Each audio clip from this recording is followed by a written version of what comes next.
Well, yesterday was day one of IAE 2952, and day one started with Drake Interplanetary's ships, and we got introduced to two new vehicles, the Corsair and the Cutter.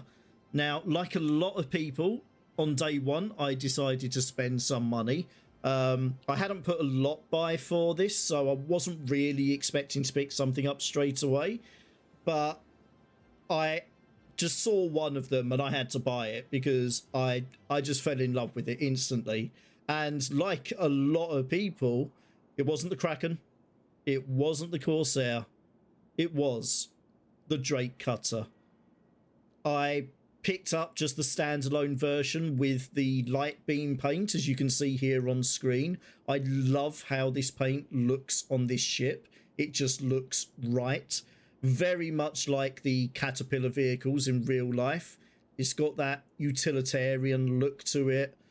It just looks exactly how I think this ship should look with this paint on. As I said, this is a starter ship as well, so it's, I think, a really, really good option for new people to the game. There are a couple of good options there. Obviously, I think everyone would always recommend that you pay as little as possible for your first pledge. So that would be the Mustang and the Aurora. I started with the Avenger Titan, which for me was the right option at the time. It's a decent little ship in combat. It's got storage space. It gets you from A to B fairly well, and it can be upgraded quite well in terms of its components. So you can turn it into a good, not all-round ship, but a very good multi-purpose ship. For people who maybe aren't so interested in the combat side of things, I think the Drake Cutter is a very, very good option. It does still have weapons. It has a couple of guns on the front. It's got some missiles. I think it can carry 4 missiles. It's got a bed for bed logging when bed logging actually works. But it also has 4 SCU cargo capacity in the back, which doesn't sound impressive, and it isn't impressive. It's double what the Titan has, but it's also enough to fit a couple of the ground vehicles in as well, which immediately opens up a couple of possibilities, particularly when you've started the game or just after a wipe. And I've really been thinking about getting a ship that is going to be useful to me after the 318 wipe and the likely 4.0 wipe as well, in that I already own, or I have already pledged for a Mule, and I won an STV in a competition the other week. I also have a Grey Cat Rock, so I know for a fact that I can fit at least 2 of those in there, so like 1 at a time, not 2 at the same time. The other one, you have to cheese it, and I'm not sure it's a very good idea to jump into Quantum with it where it would be. But the fact that you can potentially fit one of those vehicles in the back as well, when the 318 wipe happens, that really does set me up a little bit for a different type of start or restart. I just love the design of the ship. Just to go through some of the basic stats we have, which isn't a lot. It is a starter light freight ship. It's 20 meters in length. It's 13 meters wide, and it's 6 meters high. Classed as a small ship, as you can probably tell just by looking at it. It's got a massive 70,000 kilograms. It's got an SCM speed of 160 meters per second, and it is a 1 crew vehicle. It's only ever intended to be 1 crew, but there is space to carry a couple of passengers. Not necessarily, no space for them to sit down, but they could like sit in that cargo bay or possibly sit in one of the vehicles while you've got it parked there. I will show you guys as well. If I bring the right screen over, I will show you the page on the website. So the standalone ship there at the moment, I've got the British currency there. I will switch it for US as well. So with the standalone pledge, you get the ship, lifetime insurance, and a self-land hangar. So that's 40 GBP in USD.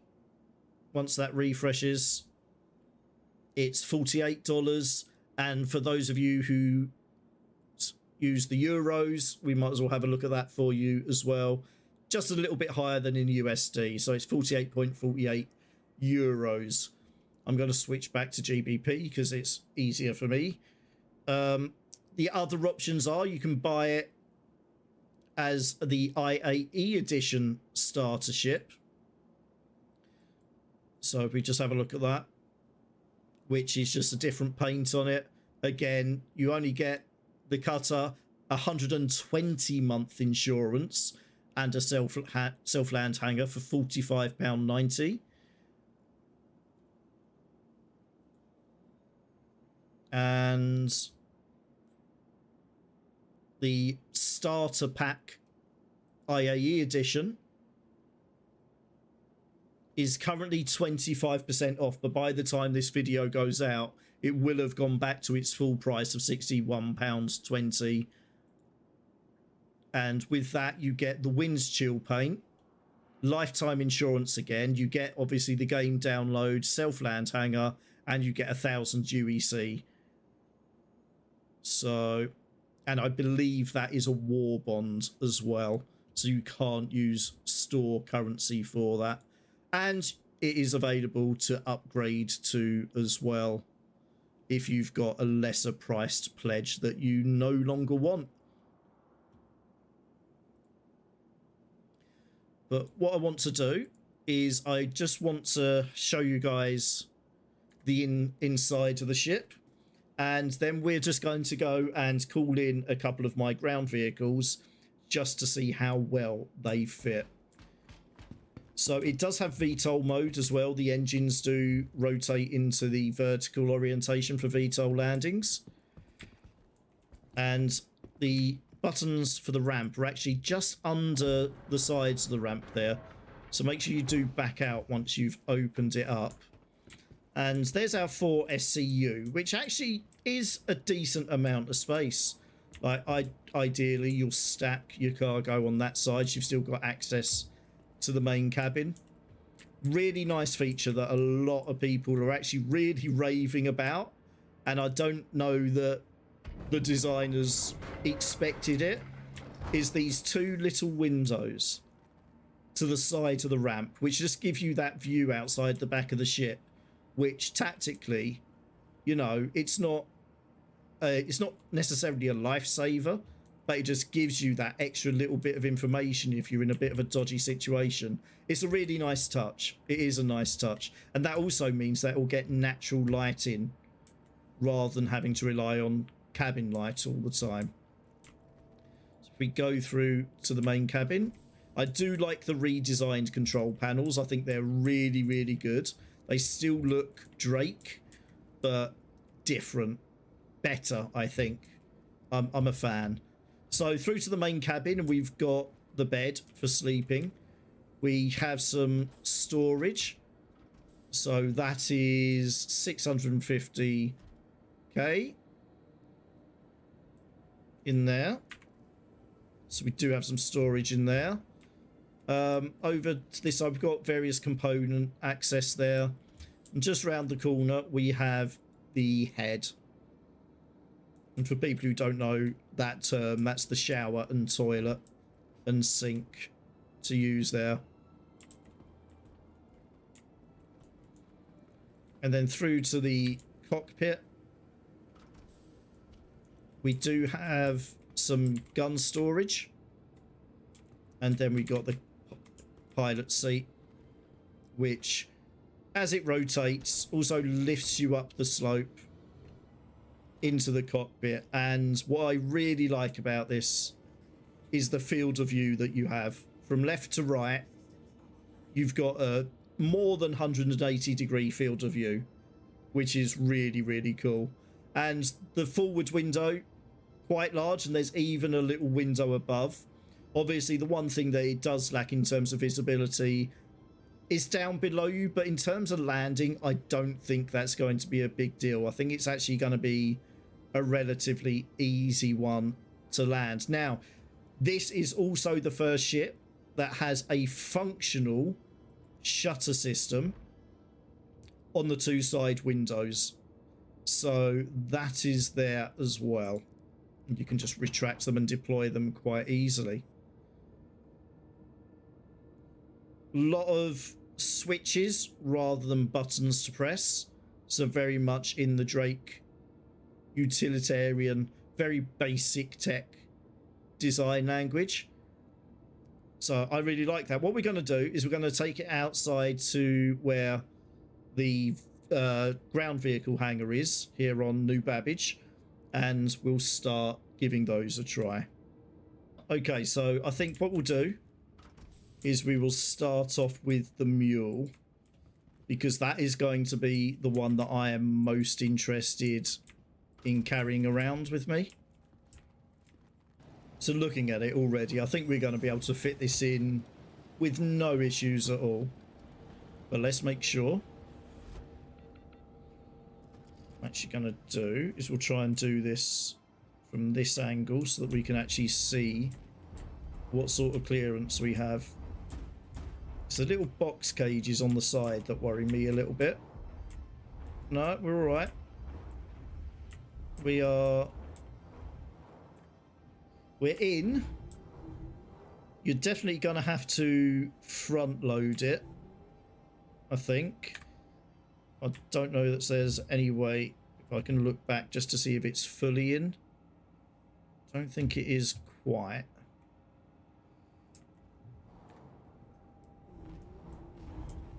So that's as far forward as it will go, but we want to leave a little bit of space to be able to exit it. So let me have a look here. That's just about enough space there. In fact, it isn't really, because it's clipping into the wall.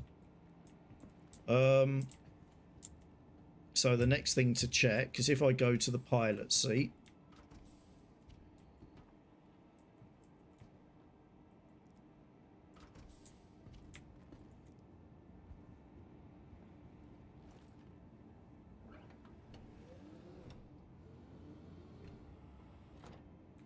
And if we go to that view, we can see that that actually fits in pretty much to perfection.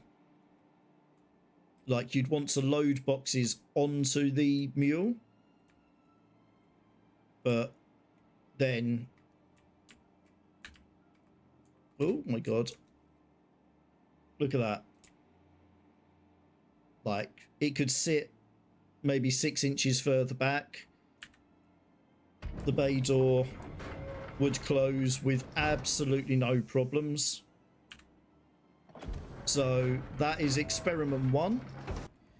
Okay, so next up is the Greycat STV. I think it will fit.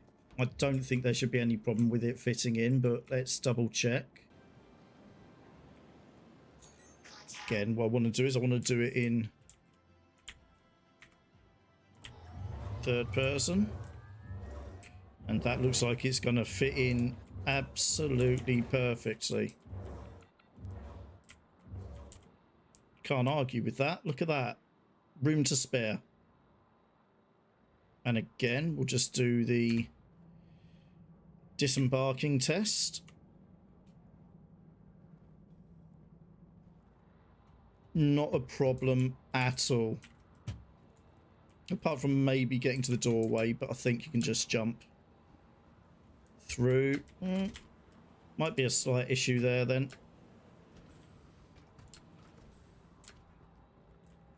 Oh, okay.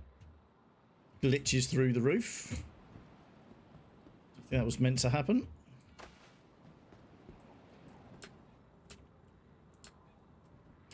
To be fair, there is more room to, like, park a bit further to the right. Can I? Oh, it's got a little fuel port. Oh, that's I've never noticed that before.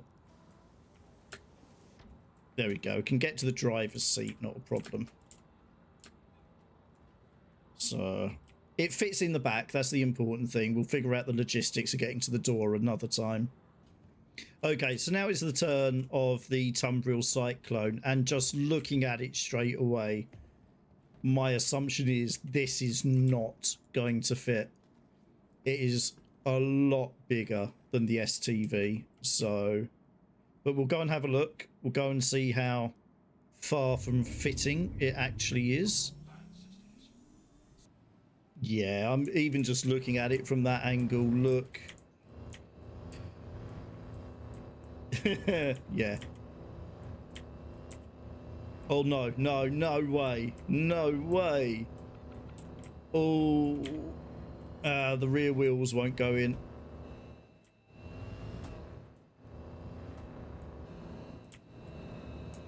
No. Oh, shite. I mean, it will sort of go in, but I wouldn't be wanting to go into quantum. Yeah, so I think we've got the answer to that. It will fit in, but you're never getting it back out again. Oh, no way. Oh, God. And the good thing is we know that if that doesn't fit, we know for certain the Grey Cat Rock won't fit. As I said earlier, I think this should definitely be a consideration for people as a really, really good little starter ship. If you want the combat, this isn't the ship for you. It's not designed for combat. It's a light freighter.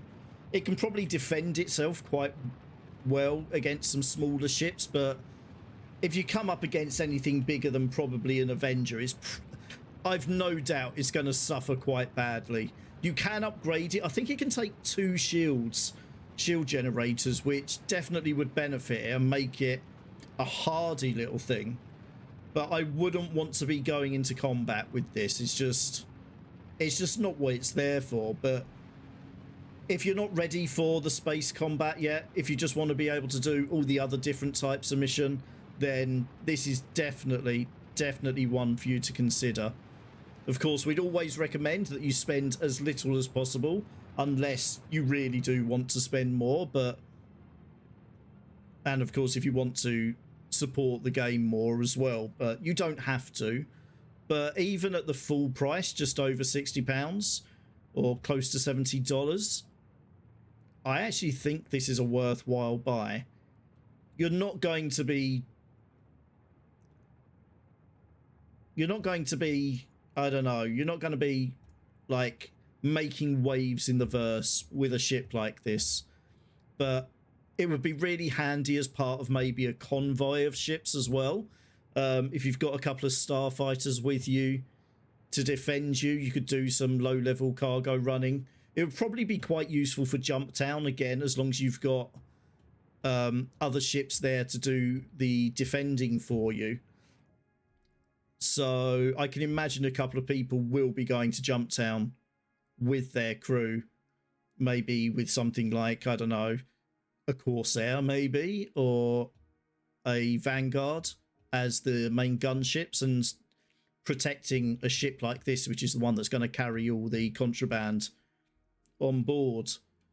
I'll probably give that a try as well.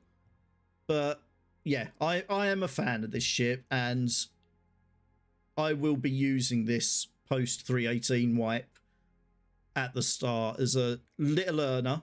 I've still got my Avenger Titan, so I will flip between both. Like the Titan 100% will be my initial ship for bounties and things like that. But if I'm just running to space stations, if I'm just doing bunkers, if I'm just doing courier missions, all those sorts of things, you don't need the firepower of a Titan. And this is going to do everything else that you need it to do. So yeah, that's kind of a little bit of a recommendation. I do know that Casa Black, if any of you know of him, has already, literally within a few hours of IAE starting, he'd already put out a video with an initial loadout for the cutter. I will actually link that at the end of the video for people to go and have a look at. He did say it is his preliminary one. He may change it down the line, but everything he said in there made sense. I have seen a few other people suggesting other things like a different quantum drive, but again, it's literally within hours that he's put that out, so I'm sure there'll be a few tweaks as the time goes on. So with all that being said, I'm going to finish there. Thank you for watching that. Tell me what you think about the cutter. Let me know down in the comments. Did you buy one at IAE? Did you opt not to in the end? Was there something that actually put you off picking up the cutter? If you bought one, did you buy one of the paints? What paints did you prefer? I think there were 4 available. This definitely was my favourite of the 4. And also just let me know what else you're thinking of IAE. Are there other ships that you've been looking forward to? The Corsair, what do you think of the Corsair? And have you managed to bring anyone new to the game? Because that is really one of the big special parts of these events. And speaking of new players, if you are new to the game, if you are thinking about getting into it, don't forget to use someone's referral code when you sign up for your RSI account. If you want to use mine, it's on screen now, and there is a link in the description below which will automatically populate my code. When you use someone's code, you get 5,000 UEC to use in the game store when the game comes out of alpha and probably out of beta as well. And the person whose code you use will get a recruitment point, which they can use, and it counts towards some in-game rewards the more recruitment points that they get. As always, you can find me on social media. It's Jedi Andy TV on Twitter, on Instagram, obviously here on YouTube. I now have that handle, and I've also set up a Mastodon account with Jedi Andy TV just in case Twitter disappears anytime in the next few weeks. I also have a Discord channel. You can come over to my Twitch channel there for the links to that. So come and watch us when we're live as well. I do like to play with other players when I can, and eventually we might see if we can get an organisation going as well. So the more people we can get interested in that, the better. But until next time, guys, have a wonderful time playing this game because I'm getting a lot of joy out of it so far. I'll see you all soon.